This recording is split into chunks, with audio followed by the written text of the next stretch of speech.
Welcome back sa aking channel. Gerald Sibayan hindi alam kung paano magsisimula matapos bawiin ni Ai de las Alas ng green card dahil sa panluloko niya dito. Panuurin at pakinggan ang buong detalye.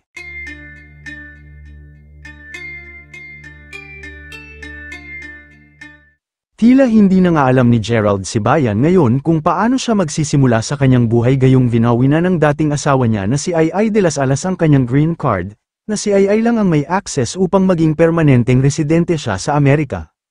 Matatandaan na ayon sa desisyon ng US Citizenship and Immigration Services, after a thorough review of your petition and the record of evidence, we must inform you that the approval of your petition has been automatically revoked. Ito ang naging sagot sa inihain ni Ai na ipawalang bisa ang petisyon niya sa kanyang asawa noong nagsasama pa sila. Matatandaan na inamin ng komedyante na naghiwalay sila dahil sa pagkakaroon ng third party.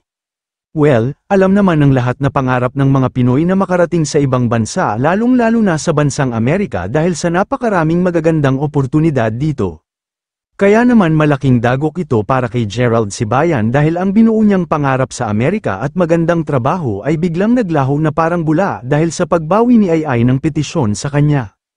At sa lalong madaling panahon nga ay mapapauwi na dito sa Pilipinas si Gerald, dahil wala na siyang karapatan pa na manatili sa Amerika.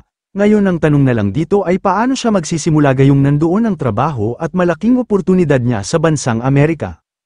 Hindi naman natin masasabi na sobrang maghihirap si Gerald kapag umuwi na siya dito sa Pilipinas, dahil marahil ay may tabi naman itong malaking halaga na pwede niyang panimula.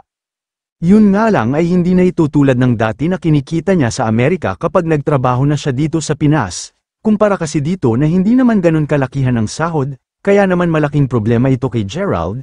May kasabihan nga tayo na nakahiga ka na sa kama bakit bumalik ka pa sa banig. Samantala, inamin naman ni Ai na sobrang pinagsisihan niya ang pagpapakasal niya kay Gerald. Ito daw ang malaking pagkakamali na nagawa niya sa kanyang buhay. Kayo mga ka-showbiz, anong masasabi nyo sa ating showbiz topic ngayon? Kung may opinion kayo ay magkomento lang kayo sa aking comment section. At syempre kung bago pa lang kayo sa aking channel ay mag-subscribe na kayo para lagi kayong updated sa mga showbiz trends na ina-upload ko. Maraming salamat po.